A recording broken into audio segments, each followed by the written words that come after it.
What's your name? Christina. Welcome, Christina. After lifting travel restrictions, Saudi Arabia became much more open travel destination. So, with a visa in my hand, finally I was able to enter this mysterious and unknown country. I was deeply curious what I'm gonna see. What is this?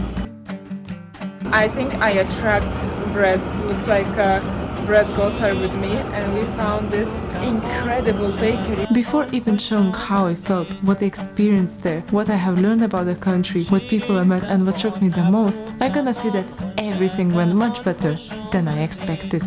ونتشرف فيكم كله هنا.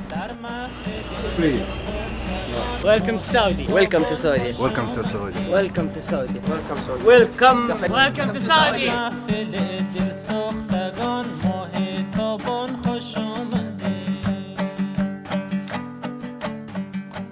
Probably many people think and have a question, Christina, do you need to wear the head cover? And I also had this question myself, but no, here is not required. Obviously, when you look at me, it's obvious that I'm a tourist, so I don't need to wear anywhere apart of mosque. We didn't spend a lot of time in Riyadh, so I'm gonna go straight away to the part that left me the most impactful experience, where I met my brother bakers. I have just been given a cup of tea and we were passing this place, and unexpectedly we found this massive Obrador big bakery. Wow! Literally, I didn't expect this. And looks like they are doing kind of a night shift and baking a lot of flatbreads. I hope we will manage to communicate and ask if we can go inside and film a little bit. They produce so much. Let me show you around the variety they do here. People say them as baklavas in Saudi Arabia, so I think we will have some dessert at home. Yes, of course, they were fine with us recording the place. Moreover, straight away, they started giving us a bit of everything. Tastes like polenta with syrup. Name? Mespusa. Different. This is the same mespusa with almonds. Really nice. Unafa.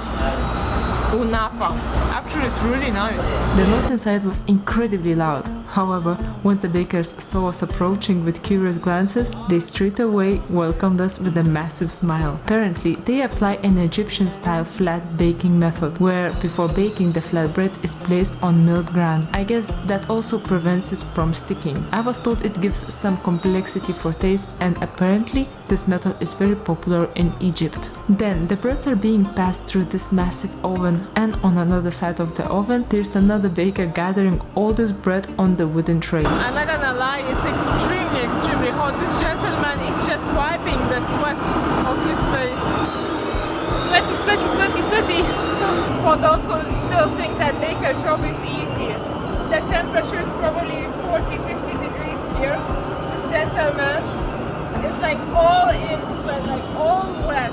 Look at my face, I'm like boiling.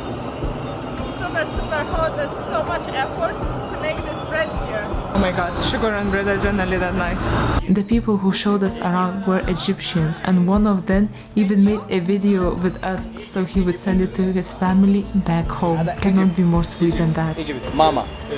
Mama. Oh, nice. How much? No, please. No. Please. I wish we could have communicated better, as I had so many questions. Where? America or where? No, Spain. Madrid? Oh. Okay guys, thank you so much. Thank you. However, it was time to go, as we were approaching praying time. They couldn't believe I work in a bakery. I mean, I don't know why, but we have a full bag of goodies and they didn't allow us to pay. So what a sweethearts. You know how it feels when you walk down the street and see tons of tourist attributes and can hardly pass stalls without being asked to check what the people sell? Well, here didn't feel so. Next day we're heading to the old town, as I'm about to see how not overly crowded with tourists and still kind of true, authentic old town looks like. We are on the way exploring things, but on the way we found this souvenir shop. You know, what is it interesting about souvenir shop? But this one felt very different. Oh my gosh. The quality looks extremely good. Here you see their Instagram link and Google review link. It's incredible. Like, if I had freedom to buy everything, probably I would buy another suitcase and fill it with all these things from here. I like to buy postcards from each country I travel to, but I struggle to find one here. So when I asked, postcards are popular here? No. No. It's a famous shop. Actually, this company is make it for ministry. You can also find old things as 1642. families managed to pass these things from one generation to another, and that's how it managed to survive till today. Full of colors, details, and the best quality of things I have ever seen so far in the Middle East. It would be a shame to visit Saudi Arabia and not to learn about its so famous Arabian coffee culture. So, where there's a will, there's a way. We're visiting a Saudi coffee exhibition where we are about to learn how deep and meaningful coffee traditions are here. Welcome. Is coffee 100% from here? Yes. It's like a spicy coffee? Yes. So as soon as I started to taste the traditional coffee here, I understood that it has nothing to do with the coffee I was used to, like flat white, coffee with milk, Americano, etc. And this is the spices inside of the coffee. So we have a saffron, cardamom.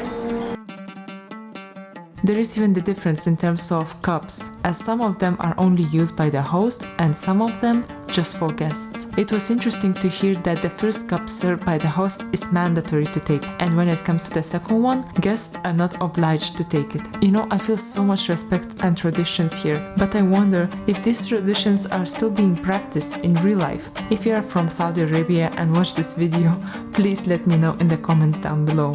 And this is how coffee is actually prepared. It is full of spices, and to be honest, when I tasted it, cardamom and saffron was quite strong. This coffee must be packed with so many vitamins and high-end antioxidants. Look at the color of coffee. Honestly, I have never seen something like this. So much infusion. On top of that, look at these tools helping to prepare it. I particularly love these small cups. It gives the sense that you should enjoy bit by bit. So now we're going to the cafe, which has amazing reviews. Just we want some moment to chill because it's really hot. What is Spanish latte? Yes, this Spanish. What is it? Like 2 shots of espresso? 2 shot, yes. And then Yes, milk? Milk. This is Nestella. Out of nowhere, we got to understand that for some unknown reason, Spanish latte is very popular in the Arabian Peninsula. So when they say Spanish latte, they actually mean cafe with condensed and scalded milk plus 2 espresso shots. Sound like a car bomb. However, after more than 1 week traveling around the Middle East and tasting coffees with spices, I decided it was time to go for my favorite cafecito. We also tried the chocolate cake. It was actually one of those few times in the country where we sat down for an actual cake. But it was time to evaluate how local/international pastries are made here. It's like a budin and lava cake in one. It's actually very nice. Well, given we had so little time here, I think we managed to get a grasp of the culture here. A tester? It felt like people are respectful and not pushing to sell things to you, and in general funny and happy to help you. I don't know, they're not tourists. Like, they meet many tourists, and everyone is excited to say something to you or to be on the camera. So it feels like we are one of those few people, you know, walking on the streets and recording something. مرحبا بكم في السعودية. مرحبا بك في السعودية. مرحبا بكم في السعودية. مرحبا في السعودية. Good night, Riyadh. Tomorrow we head to another city where there is an even more exciting experience waiting for us. Thank you for watching, and see you next week.